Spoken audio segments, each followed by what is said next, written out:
Saya terpanggil untuk menjawab, Tuan Yang Dipertua. Mereka membuatkan kenyataan media mengatakan bahawa kononnya apa yang berlaku tidak mengikuti perlembagaan. Saya nak rujuk pada perlembagaan, nak mengingatkan semua ahli parlimen bahawa kita ni semua berada di dalam rumah demokrasi ni, House of Democracy ataupun disebut sebagai The August House, rumah Ogos, bukan bulan Ogos lah, tapi rumah August House.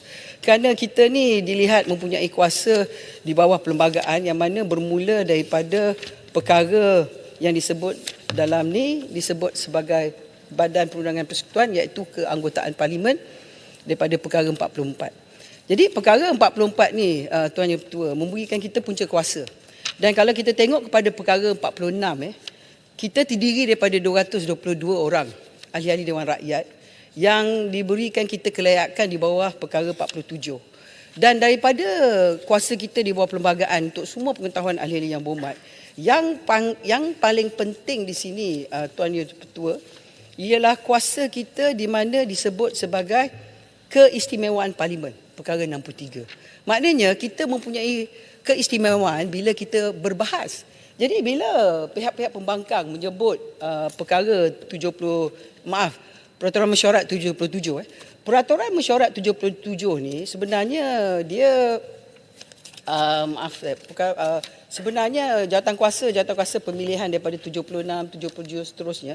Sebenarnya Peraturan Mesyuarat ni berpunca daripada kuasa kita sebagai ahli parlimen di dalam dewan.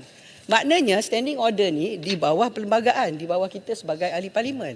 Jadi tidak boleh berkata bahawa perkara 77 ni, standing order 77 ni melebihi kuasa kita sebagai ahli parlimen untuk membahas apa-apa perkara.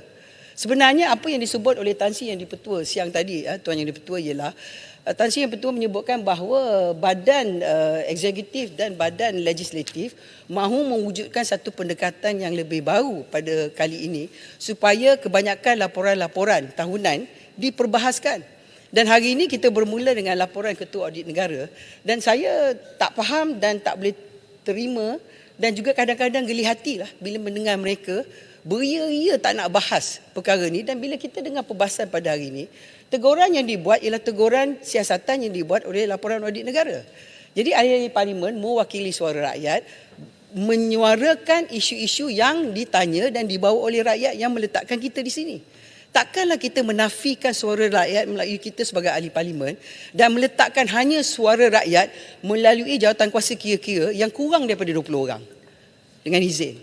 Sebab kalau kita tengok daripada standing order ni, jumlah jawatan kuasa kira-kira is less than 20, iaitu antara 6 hingga ke 12 maksimum dengan pengurusi dengan timbalan pengurusi. Adakah kita mengatakan kurang daripada 20 ahli parlimen yang hanya boleh berbahas, berbincang, memberi teguran dalam isu audit negara? Adakah bererti bahawa kita sebagai ahli parlimen yang pihak front bench, back bencher dan juga opposition bench tak boleh bincang langsung? Kerana hanya PAC yang boleh bincang. Dalam seumur hidup saya, 5 penggal menjadi ahli parlimen, saya tak pernah dengarlah perkara ni dibicarakan dalam rumah demokrasi, House of Representative. Yang keduanya, Tuan Yang Dipertua, mereka boleh tak nak datang dan dengar. Apa yang teruk sangat ahli-ahli parlimen bercakap? Tak ada apa yang kami tegur yang dalam laporan audit negara. Sekurang-kurangnya yang dibahaskan tu boleh dipertengahkan menjadi keutamaan dalam perbincangan PAC kemudian hari, betul tak? Kita nak tegur untuk kebaikan bagi rakyat kerana ini duit rakyat, bukan duit kita, bukan duit mak bapak kita.